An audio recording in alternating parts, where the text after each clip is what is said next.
Salut, c'est Sonia Chan. Bienvenue dans Instant présent de Dieu avec la Rhapsodie des réalités. Un moment au cours duquel nous nous faisons le plaisir de partager les contenus du message de la Rhapsodie. C'est ce livre-là écrit par l'homme de Dieu, Pasteur Christ Oyakhilome, qui moi m'a béni et continue de me bénir. Donc j'ai décidé de partager avec vous sur cette plateforme ces bénédictions. Je suis très heureuse de vous retrouver encore pour ce deuxième rendez-vous de la semaine. J'espère que vous passez une bonne semaine. Quant à moi, je rends grâce à Dieu. Et le thème du jour, c'est un thème vraiment important, c'est un thème vraiment chargé et qui va encore éclairer notre lanterne. Nous allons aller à la découverte du thème du jour qui est intitulé « Il a donné sa vie pour tous ». Qui est-ce qui a donné sa vie pour tous? C'est ce que nous allons voir dans l'enseignement d'aujourd'hui.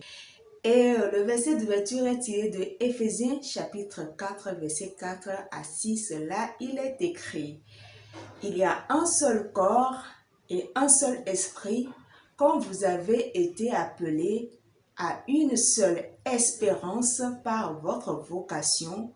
Il y a un seul Seigneur, une seule foi, un seul baptême, un seul Dieu et Père de tous, qui est au-dessus de tous et parmi nous tous et en nous tous. » Alléluia. Essentiellement, l'enseignement d'aujourd'hui, comme j'ai eu déjà le dit, nous allons voir quelques points qui, moi, m'ont interpellé, m'ont touché, que je vais partager avec vous. Le premier point, c'est quand le pasteur commence l'enseignement par expliquer ce que c'est que le christianisme. Je sais que beaucoup vont dire que c'est une religion. Eh bien, le pasteur, à travers l'enseignement de Jésus, nous fait savoir que le christianisme n'est pas du tout une religion. Oui, ce n'est pas une religion, le christianisme, dit le pasteur. Le christianisme, en réalité, c'est la vie de Christ dans un homme. En d'autres termes, c'est Dieu lui-même domiciliant dans le corps humain. C'est la vie de Dieu manifestée dans le corps humain. Dans l'enseignement, le pasteur nous fait savoir que ceux qui ont classé le christianisme comme étant une religion n'ont pas compris en réalité ce que c'est que le christianisme. C'est pour cela qu'ils l'ont classé comme une religion. Dans l'enseignement, pasteur nous fait savoir que la seule religion que nous reconnaissons dans le christianisme, d'après la Bible, c'est le fait de visiter les orphelins, d'aider les pauvres et les veuves dans leur affliction. Le reste n'a rien à voir avec la religion. Le christianisme est incarné en réalité par Jésus-Christ. Et Jésus-Christ, c'est le Fils de Dieu. C'est le seul que Dieu a envoyé sur cette terre pour sauver l'humanité. Par contre, quand on parle de religion, nous savons que la plupart des religions sont incarnées par les leaders religieux. Et quand on fouille un peu, l'histoire nous fait savoir que ces leaders religieux-là étaient allés en guerre. Ils ont tué, ils ont maltraité toute personne qui n'accepte pas leurs croyances. Clairement, ici, pasteur est en train de nous faire savoir que ces leaders religieux-là ont donné la vie des autres pour sauver la leur. Voilà, ça, ce n'est pas un acte d'amour. Jésus-Christ est le seul qui, contrairement à ce que les autres font, a donné sa vie pour que les autres soient sauvés en retour. Voilà pourquoi pasteur dit que le christianisme, ce n'est pas une religion. Si tel est le cas, selon vous, qui est-ce qui vous aime? C'est celui qui a tué les autres, a maltraité les autres, a violenté les autres pour se sauver, ou bien c'est celui qui s'est donné pour que les autres soient sauvés.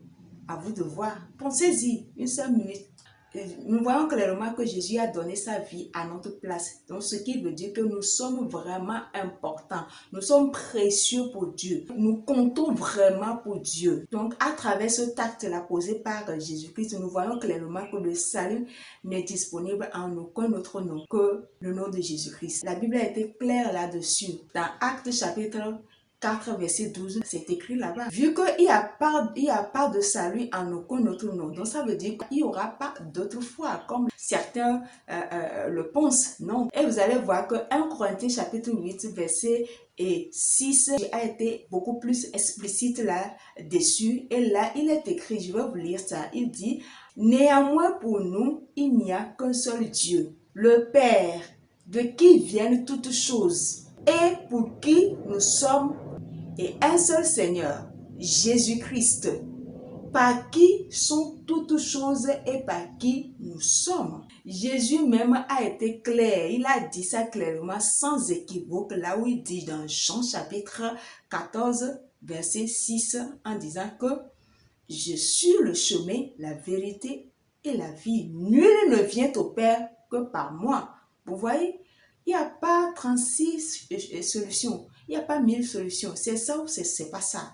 Tu crois ou tu ne crois pas. C'est la raison pour laquelle aujourd'hui, l'évangile est prêché partout pour que personne ne vienne demain pour donner quelque excuse que ce soit. Moi-même, c'est pour cela que moi-même, quand je finis d'échanger sur le message, je fais toujours appel à ceux qui veulent donner leur vie à Christ. Donc, c'est en gros ce qu'on peut retenir dans l'enseignement d'aujourd'hui. Le premier point, pasteur nous a fait savoir que le christianisme n'est pas une religion, que le christianisme, c'est la vie de Christ dans un homme. Le deuxième point, pasteur nous a fait savoir la différence qu'il y a entre les religions, bien les leaders religieux, et l'acte que Jésus-Christ, lui, est venu poser. Nous allons prendre la prière, vous répétez après moi, s'il vous plaît. Cher Père, merci pour l'accès par Jésus-Christ. Alors que nous prévalons en esprit sur le cœur des hommes, qu'ils soient aujourd'hui réceptifs au salut partout dans le monde, la lumière du glorieux évangile de Christ brille dans leur cœur, résultant au salut et des fruits et des œuvres de justice. Au nom de Jésus, Amen. Pour une étude approfondie à l'enseignement du jour, les versets sont Actes chapitre 4, verset 12, Actes chapitre 13, verset 38 et 39, puis Jean chapitre 15, verset 13. Maintenant, pour une étude de la Bible en un an, les Écritures sont Marc chapitre 2, verset 1 à 22, puis Lévitique chapitre 9 et chapitre 10. Maintenant, pour une étude de la Bible en 2 ans, vous allez lire Actes chapitre 18, verset 24 à 19, et Somme les chapitres 23 et 24. Alléluia. Comme je viens de le dire, si vous savez que vous n'avez pas encore fait de Jésus votre sauveur et Seigneur personnel, c'est le moment. Je vais vous conduire dans la prière du salut. Vous allez répéter ces paroles avec moi. Vous allez dire: ô Seigneur Dieu, je crois de tout mon cœur en Jésus-Christ, Fils du Dieu vivant. Je crois qu'il est mort pour moi et Dieu l'a ressuscité des morts. Je crois qu'il est vivant aujourd'hui. Je confesse de ma bouche que Jésus-Christ est le Seigneur de ma vie à partir d'aujourd'hui. Par lui et en son nom, j'ai la vie éternelle. Je suis né de nouveau.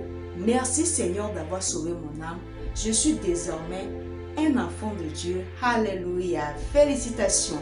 Bienvenue dans la famille des enfants de Dieu, dans la famille des choisis, des élus de Dieu, dans la famille tout simplement des champions de la vie. Voilà, c'est tout pour ce deuxième rendez-vous de la semaine. Aimez la vidéo, partagez-la et activez la cloche de notification.